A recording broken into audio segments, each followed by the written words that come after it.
Morning everyone, welcome back to my channel Khushmeet official. आज है भाई दूज और मैं कर रही हूँ भाई दूज की तैयारी। कैसे करती हूँ ये सब आप लोग के साथ शेयर करूँगी। अभी सुबह के बज रहे हैं 6, इतना सुबह सुबह आ गए आप लोग के साथ ब्लॉग बनाने। सोचा सुबह सुबह ही से किया जाए। तो बनेगा आज पिट्ठा बैगन की सब्जी, जो भाभी बना चुकी नहीं है, बन ही रहा है अभी। और मैंने ये कुछ तैयार किया है। पिट्ठा कैसे बनाती हूँ ये सब शेयर करूँगी आप लोग के साथ, बस ब्लॉग में बने रहिए। भाभी बना रही है बैगन की सब्जी और मेरा ये काम हो चुका है। मैंने कंप्लीट किया तीसी, चना का दाल और एक अच्छी भाभी पोस्तो दाना, ये सब का मिक्सचर मैंने तैयार किया है। आज बनेगा पिट्ठा, जो हम लोग भाई दूज के दिन खाते हैं, पिट्ठा से ही पारण करते हैं। सब्जी है तैयार, पिट्ठा के लिए पानी चढ़ा हुआ है, पिट्ठा का आटा गूंदने के लिए। और ये सब जाएगा चना के दाल में और पोस्तो दाना में। यहाँ पर पिट्ठा का आटा तैयार हो रहा है। मैंने पानी दिखाया था आप लोग को, चढ़ा दी थी खोलने के लिए। जब वो बॉयल हो गया तो मैंने उसमें ये सूजी डाल दिया। जितना सूजी होता है उसका दुगुना पानी पड़ता है और उसे हलवा की तरह हो जाता है वो। तो फिर उसे अच्छी तरह से फेंट के सुखाया जाता है और उसके बाद ये कटोती में निकाल के और उसको अच्छी तरह से मिसा जाएगा। बहुत अच्छी तरह से इसे गूदा जाता है, बिना गूदे इसका कोई काम नहीं है। जितना गुदाता है कहा जाता है पिट्ठा उतना ही टेस्टी और उतना ही यम्मी बनता है। यहाँ भाभी पिट्ठा को आटा को गूंद रही है। भाभी को गूंदते गूंदते भाभी का हाथ पूरा लाल हो गया था, लहरने भी लगता है और जलन देने लगती है। यहाँ पापा उठ गए थे तो पापा के लिए मैंने चाय चढ़ा दिया। घर में सब कोई चाय मांगना स्टार्ट कर दिए थे तो मैंने चाय चढ़ा दिया। और उसके बाद मैं आ गई यहाँ पे इस मेजन में सारा सामान डालने के लिए। तो इसमें मैंने डाला हल्दी, मिर्चा पाउडर और जीरा गुलकी का पाउडर, नमक स्वाद अनुसार, कटी हुई हरी मिर्च और धनिया जो मैंने काट के पहले से रखी हुई थी, वो सब इसमें मैंने डाल के अच्छी तरह से मिक्स कर ली। और वो जो तीसी था उसमें मैंने डाला था मिठा और नारियल का बुरादा। आपका मन हो तो किशमिश भी डाल सकते हैं, जो भी आप लोग का इच्छा हो। यहाँ पर मैं और भाभी बैठ गए हैं पिट्ठा गढ़ने के लिए। मैं भाभी से पूछ के करती हूँ क्योंकि मुझे उतनी अच्छी तरीक़ा से आता नहीं है।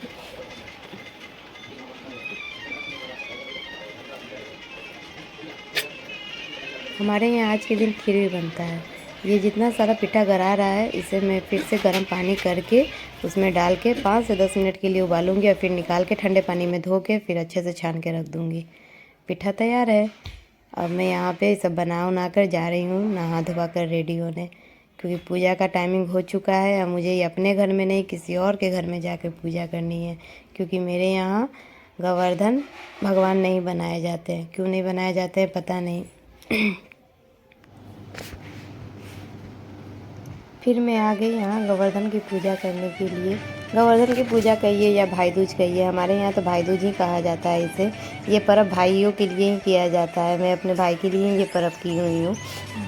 कहा जाता है कि ये पर्व करने से भाई को दुख नहीं होता है, उसे सुख समृद्धि का आशीर्वाद मिलता है। तो मैंने ये पर्व अपने भाई के लिए किया। बहुत अजीब सी चीज़ होते हैं इस पर्व में। कांटा को मुंह में गराया जाता है, भाई को मारा जाता है, फिर जियाया जाता है। इसी तरह से ये पर्व मनाया जाता है। मेन इसमें इम्पोर्टेंट होता है कांटा, बजरी से और नारियल। बजरी इसलिए इम्पोर्टेंट होता है क्योंकि बजर कहा जाता है कि बजरी खाने से भाई बज्जर की तरह स्ट्रांग हो जाता है। तो हम लोग अपने भाई के लिए ही ये पर्व करते हैं। यहाँ पे मैं कांटा करा रही हूँ अपने मुंह में। पहले मैंने अपने भाई को मार दिया था, अब मैं जिया रही हूँ। तो इस तरह से जिया रही हूँ कांटा मुंह में करा के। मारने टाइम कांटा मुंह में नहीं कराती हूँ, जियाने टाइम कांटा मुंह में करा रही हूँ। और फिर यहाँ इस आंटी ने मेरे सिंदूर लगाई पूरा नाक पर से। हमारे यहाँ हर पर्व तीज में ही पूरा नाक पर से ही पूरा सिंदूर होता है, तो वो हुआ। फिर ये जो आप बीच में ईटा देख रहे हैं ना, उसको बीच में रखा जाएगा। वो इस ईटा को ना यमराज कहा जाता है, भाई का दुश्मन कहा जाता है। तो इस भाई के दुश्मन को ना हम लोग कुट कुट के खूब पीटेंगे और मार के इसको पूरा चूकना चूर कर देंगे। सारे लोग थक जाते हैं चूँकि इनके कूटने में, पर मैं नहीं थकती। मैं अपने भाई को दुश्मन को मारने में सबसे आगे रहती हूँ। तो मैंने खूब इसे कूटा। ये एक तरह से एंजॉय करने वाला पर्व है। मैं खूब एंजॉय करती हूँ इस पर्व को, बहुत इंटरेस्टिंग है। देखिए मैं किस तरह से कूट रही हूँ। मैंने खूब इसे कुट के मारा और उसके बाद फिर उसे बीच में रख के जल डाल के 5 बार घूमा जाता है। ये किस लिए होता है पता नहीं, पर किया जाता है। सब लोग कर रहे थे, मैंने भी किया। उसका गोर लग के पूजा हो जाती है समाप्त। जो भी यहाँ पे चढ़ते हैं बजरी उजरी वो सब चुन के वही बजरी खिलाया जाता है भाई को। आज के दिन भी बहुत लोग खिलाते हैं, पर मैं अभी नहीं खिलाऊंगी क्योंकि मेरा भाई मेरे पास नहीं है। फाइनली भाई दूज की पूजा हुई समाप्त। बहुत थक गई, इतना जल्दी जल्दी सब कुछ करना पड़ गया ना कि एकदम दिमाग ख़राब हो गया। नो, समझ में नहीं आ रहा था। नो बेटा, सिट, चलो बैठो जाके उधर।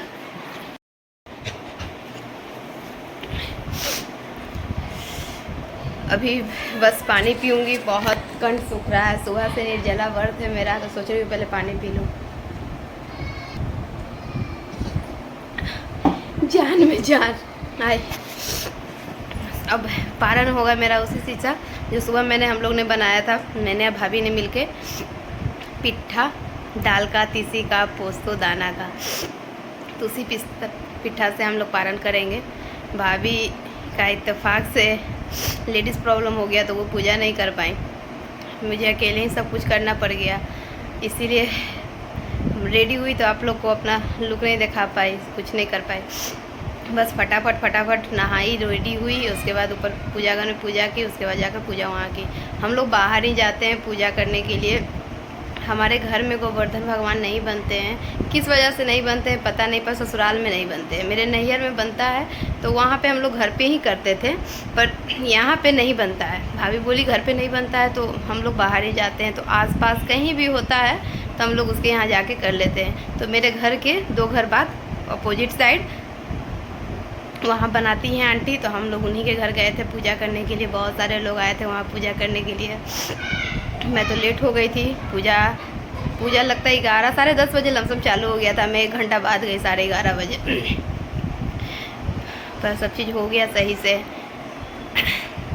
तो मैं ये ब्लॉग यहीं पे समाप्त करूँगी। आई होप आप लोग को आज का ब्लॉग अच्छा लगा हो तो लाइक सब्सक्राइब करना नहीं भूलिएगा, बेल आइकन को टच करना भी नहीं भूलिएगा, ताकि आपको सबसे पहले मेरा वीडियो अगर मैं डालूँ तो आपके पास आ जाए नोटिफिकेशन।